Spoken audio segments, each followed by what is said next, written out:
आपके शरीर के अंदर इतनी गंदगी भरी हुई है, उसको निकालने के लिए आप यम नियम करें और मंत्र साधना का जाप करें, तब आपका शरीर शुद्ध होगा, फिर शक्ति का संचार होगा। गुरु चरणों में नमन। मित्रों, आपको आज इस विषय पर हम विशेष गहन अध्ययन करने के बाद यह वीडियो बना रहे हैं। बहुत सारे लोग बार बार बीच बीच में पूछते हैं कि महाराज जी, यम नियम क्या होते हैं, नियम कैसे करें। तो इस विषय पर आज हम प्रकाश डालेंगे।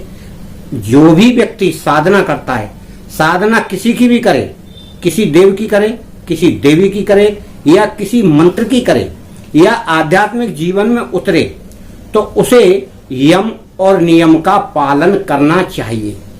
यम नियम का पालन करने से ही वह अपनी मंजिल की ओर सतत बढ़ता है और उसे उस साधन द्वारा या साधना द्वारा शक्ति प्राप्त होती है और वह सिद्धियां भी प्राप्त होती हैं जिनके लिए वह प्रयत्न कर रहा है।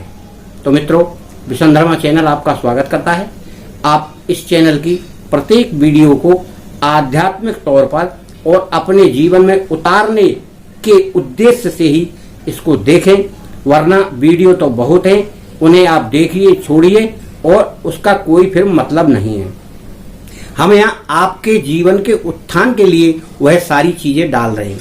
कई लोग वीडियो देखकर साधना शुरू कर देते हैं, कोई शावर मंत्र शुरू कर देता है, कोई गायत्री मंत्र शुरू कर देता है, कोई दुर्गा चालीसा, कोई हनुमान चालीसा, कोई कई प्रकार के मंत्रों का जाप शुरू कर देते हैं, परंतु अपने अंदर यम नियम धारण नहीं करते। फिर ऊपर से कहते हैं महाराज जी, हमको तो 2 महीना हो गया, 1 महीना हो गया। कितनी माला करते हो जाप? 1 माला। अरे भाई, 1 माला आप जाप करते हो तो आटे में नमक के बराबर भी नहीं है। आपको अगर जाप करना है तो आप कम से कम 11 माला करिए। लोग 31 माला का जाप करते हैं। आपने अभी तो कुछ किया नहीं है, आपने केवल पाप कर्म ही किए हैं, वासनाओं से घिरे रहे हैं। आपके शरीर के अंदर इतनी गंदगी भरी हुई है, उसको निकालने के लिए आप यम नियम करें और मंत्र साधना का जाप करें, तब आपका शरीर शुद्ध होगा, फिर शक्ति का संचार होगा, फिर आपको सिद्धि प्राप्त होगी उस मंत्र की, उस देवी की, उस देवता की। अब आप कहेंगे कि महाराज जी, हमको तो यम नियम ही नहीं मालूम। जब आपको यम नियम मालूम नहीं है, साधना शुरू कर दी, ना कोई गुरु बनाया है, ना कोई गुरु मार्गदर्शन है, ना समय का ज्ञान है कब साधना करना चाहिए, तो मित्रों, साधना के लिए आपको ब्रह्म मुहूर्त चाहिए और आपको एक गुरु भी चाहिए जो साधनाओं का परामर्श देता रहे। समय समय पर आपको जो भी संकेत मिलते हैं या जो भी अनुभव होते हैं उनका मार्गदर्शन करें कि इनका मतलब क्या है और इससे आपको क्या हानि और क्या लाभ है और आपको आगे आने वाले समय में क्या सहायता मिलेगी इस साधना में। इस प्रकार से आपको गुरु बनाकर ही करें तो अति उत्तम है। यूं तो लोग कर ही रहे हैं और उनको लाभ शायद मिल रहा है, नहीं मिल रहा, ये तो वो लोग जाने, परंतु आप यम और नियम का पालन अवश्य करें। अब नियम क्या होते हैं? 5 यम होते हैं और 5 ही नियम होते हैं।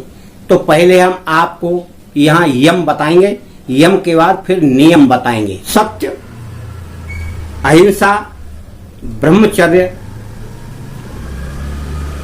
अस्तेय, अपरिग्रह, यह 5 आपके यम हैं। इनका आपको पालन करना है। सत्य का मतलब है सत्य व्यवहार करें और जहां जरूरत झूठ बोलने की पड़े वहां आप मौन रहें या आप वहां जाएं ही नहीं कि वहां झूठ बोलना पड़ेगा। और सत्य बोलने से अगर भविष्य में कभी आप झूठ भी बोल देंगे तो वह वाणी सत्य हो जाएगी। आप अपने व्यवहार में सत्य का हमेशा वास करें। सत्य के अलावा आप कोई चीज सोचें ही नहीं। अहिंसा, जीव हत्या ना करें, जीव हत्या के विषय में ना सोचें, किसी का उत्पीड़न ना करें। मन क्रम वचन से उत्पीड़न में वह चीज भी आती है, आप अगर किसी का शब्दों से उत्पीड़न कर रहे हैं तो वह भी उत्पीड़न कहलाता है। आप डंडे से मार रहे हैं तो वह भी उत्पीड़न है, और आप कोई दूसरे प्रकार का उसको कष्ट पहुंचा रहे हैं तो वह भी उत्पीड़न है। इस प्रकार से अहिंसा का आपको एक तरह से पालन करना है कि आपसे कोई इस तरह का कार्य ना हो जाए जिससे उसकी आत्मा को कष्ट पहुंचे।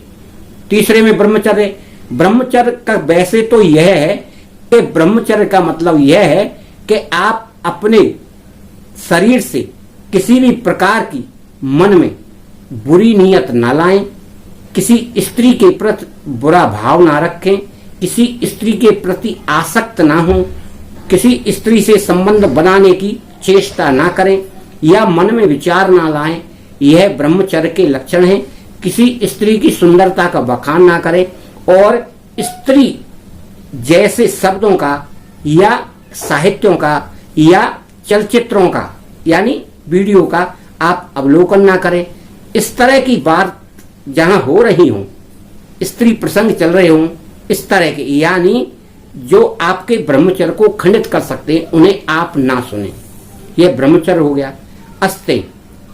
अस्ते उसे कहते हैं किसी दूसरे की व्यक्ति की जमीन, जायदाद, धन संपत्ति पर अधिकार जमाना, जबरदस्ती लेना, चोरी से लेना, छल कपट करके लेना, यह अस्तेय कहलाता है। तो अस्तेय का मतलब हमें किसी दूसरे की वस्तु बिना मूल्य दिए या बिना कोई कार्य किए वह प्राप्त नहीं करना है, अस्तेय हो गया। अब आता है अपरिग्रह का मतलब यह होता है कि हमको अपनी जरूरत से ज्यादा कोई भी वस्तु इकट्ठा नहीं करना है, जरूरत के अनुसार हमें इकट्ठा करना है। यह आपके 5 यम हो गए। अब आते हैं नियम। तो 5 ही नियम है। शौच, संतोष, तप, स्वाध्याय, ईश्वर, प्राणी ध्यान। शौच तो आप जानते ही, शौच क्रिया जो हम सवेरे करते हैं, नहाने धोने से पहले अपनी साफ सफाई करते हैं, अपने अंगों का प्रत्यंगों का सफाई करने के बाद स्वच्छ हो जाते हैं, अपने पेट को साफ रखें, खाना पीना नियमित रखें जिससे हमारा स्वास्थ्य सही रहे। यह शौच क्रिया में आता है। और दूसरा नंबर आता है संतोष। जो हमारे पास है हमें उसी में संतोष रखना चाहिए। मेरा मतलब यह नहीं है कि आप कमाएं, आप कमाएं जो उसका प्रतिफल मिले उसी में आप संतोष करें। दूसरे की देखा देखी मन को ना ललचाएं, उसे हम संतोष कहते हैं। जब हमें आत्म संतोष रहेगा तो हम साधना भी बड़े प्रेम से करेंगे। तप उसे कहते हैं कि अपने जीवन निर्वाह के लिए और साधना के लिए कठिन से कठिन परिश्रम करें और अपने मार्ग से कभी विचलित ना हो और दूसरों से शिकायत ना करें कि मुझे यह कठिनाई हो रही है, और अपने मन में भी कठिनाई को महसूस ना करें। आपको यह धर्म है, यह कर्म है समझकर उस क्रिया को, उस साधना को आप करते जाएं, उसी का नाम तप है। अब कहते हैं स्वाध्याय। स्वाध्याय कहते हैं कि फालतू समय में हमें बेकार की बातें ना सुनना चाहिए। गप लड़ा के या इधर उधर की लड़ाई झगड़े करके या किसी की चुगली करके यह वार्तालाप हमें बिल्कुल नहीं करना चाहिए। कुछ पठन पाठन के लिए साहित्य पढ़ें, या तो योगाभ्यास करें या प्राणायाम करें या त्राटक करें या साधना करें या प्रभु का नाम लें, ईश्वर का गुणगान करें, मंत्र जाप करें, जिसकी आप साधना करें उसी का मंत्र जाप करें। इस प्रकार के कार्य आप करेंगे तो वह स्वाध्याय कहलाता है। इसके बाद आता है प्राणी ध्यान, यानी बैठे बैठे अपने ईश्वर के प्रति श्रद्धा रखना, ध्यान रखना, मनन करना, इसको कहते हैं प्राणी ध्यान। आप उसको ध्यान पूर्वक ईश्वर में अपना ध्यान रखें। इन क्रियाओं को आप सफलता पूर्वक करेंगे तो आपके जीवन में या आपके इंद्रियों में और आपके शरीर में एक अपूर्व शक्ति आकर अपने शरीर का परिवर्तन दिखाई देगा। आपके व्यवहार में परिवर्तन होगा, आपके शरीर में परिवर्तन होगा और आपकी शक्तियों में परिवर्तन होगा।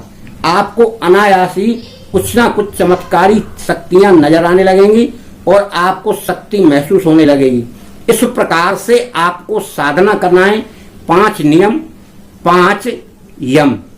पहले यम फिर नियम, इनको आप ध्यान पूर्वक समझ लें और इन सभी का एक साथ समावेश कर लें।